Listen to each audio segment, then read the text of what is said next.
An instructional video by Jace Consulting Group. Okay, in this block of instruction, we're going to talk about how to read the first page of the construction drawings. The first page of your construction drawing is fairly simple. It's just going to give you some administrative information about your site. Should have your site name and what the build entails. You can see this one, 3C, 4C, 5C, and 4T, 4R swap out. This will be your FA code, RFDS version, tell you a little bit about what the site has, a structural analysis, a mount analysis, and some basic administrative information about where your site is located, and so on and so forth. There might be some driving directions in there. You can get this off of NFSD also, but you have to log in to get that. So once you get this information off your CD, you can keep scrolling down, and then there's some other information here. We have the basic site layout. It's going to tell you, where the tower is in relation to the equipment pads that are located on there, and it might tell you what equipment pads are there, for instance, Sprint or T-Mobile or Verizon. And it'll tell you where the compound gate is, give you some distances. You can use this to figure out how much tag space you might have, how much compound space you might have also. So you can see this one's 81 foot 3 inches from the corner of the fence to the corner of the fence, and 41 feet 6 inches wide.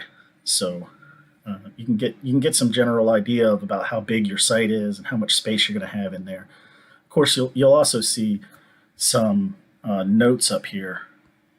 So hand dig areas suspected contain existing ground connectors. So if you're digging and stuff, you might need to call 411 or 811, I'm sorry, and get permission to dig. But for the most part, you shouldn't be digging on a tower site. So you can see that this is a self-supporter, and you can see which way the legs are facing, and so on and so forth. How much ice bridge distance you have. You can use this to calculate how much DC trunk you might need for the site based on your rad center, and 12 foot 1 inch of ice bridge to go through, and then you can see the equipment shelter is located right here. So as we keep on scrolling down, you can see we have even further. You can see it. This is the actual inside of this. Here's the AT&T equipment shelter, and here's the layout of the inside. So you see the UNTS cabinets right there in the center, and then telco board, power panel, and so on and so forth. So you can get an idea of where the stuff is that you're supposed to be installing. Over here, we're going to have some scoping notes normally. You can't always rely on these scoping notes, though. We have to check those against the rest of the docs, which we'll go over in additional videos. But you should check the scoping notes just to make sure. So ground scoping notes, right? NetSure 710 power plant swap. So you can, when you see stuff like that, you can make an inquiry about whether or not that work has been completed to determine if the site is actually ready for the tower work you're about to do, which is super important, because if it's not, you'll have a stopping point. You won't be able to do your audit, or you won't be able to put your power in place. So those are important things to note when you're reading your CDs and you're going over these first 3 pages. So you can see that we're supposed to do 3C, 4C, 5C, and a 4T, 4R swap out.